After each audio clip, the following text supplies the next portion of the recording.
বীর্য ও যৌন শক্তি বৃদ্ধিকারক রসুন। পুরুষের যৌন অক্ষমতার ক্ষেত্রে রসুন খুব ভালো ফল দিয়ে থাকে। রসুনকে গরিবের পেনিসিলিন বলা হয়, কারণ এটি অ্যান্টিসেপ্টিক হিসেবে কাজ করে আর এটি অতি সহজলভ্য সবজি যা আমরা প্রায় প্রতিনিয়ত খাদ্য হিসেবে গ্রহণ করে থাকি। আপনার যৌন ইচ্ছা ফিরিয়ে আনার ক্ষেত্রে এর ব্যবহার খুবই কার্যকরী। কোনো রোগের কারণে বা দুর্ঘটনায় আপনার যৌন ইচ্ছা কমে গেলে এটি আপনাকে তা পুনরায় ফিরে পেতে সাহায্য করে।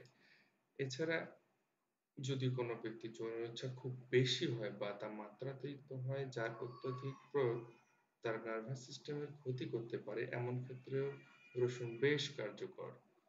বিশ্ব স্বাস্থ্য সংস্থার তথ্য মতে প্রতি মিলিলিটার শুক্রাণুতে ২০ মিলিয়নের কম স্পার্ম থাকলে যে কোনো পুরুষ অনুর্বর হতে পারে। বাজে খাদ্যাভ্যাস, ধূমপান, অ্যালকোহল, অনিয়ন্ত্রিত জীবন, ব্যায়ামে অনীহা প্রভৃতি কারণে দিন দিন অনুর্বরতা বাড়ছে। এক্ষেত্রে বিশেষ সহায়ক মসলা রসুন, কেননা সুস্থ সিমেন্ট তৈরিতে রসুনের জুড়ি মেলা ভার। ব্যবহার প্রণালী: প্রতিদিন নিয়ম করে কয়েক কোয়া কাঁচা রসুন খেলে শরীরের যৌবন দীর্ঘস্থায়ী হয়।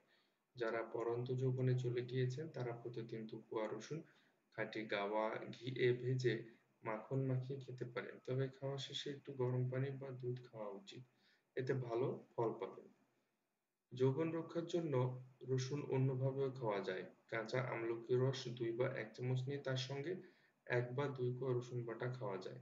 এতে স্ত্রী পুরুষ উভয়ের যৌবন দীর্ঘস্থায়ী হয়। সতর্কতা: যাদের শরীর থেকে রক্তপাত সহজে বন্ধ হয় না, অতিরিক্ত রসুন খাওয়া তাদের জন্য বিপজ্জনক। কারণ রসুন রক্তের জমাট বাঁধার ক্রিয়াকে বাধা প্রদান করে। ফলে রক্তপাত বন্ধ হতে অসুবিধা হতে পারে।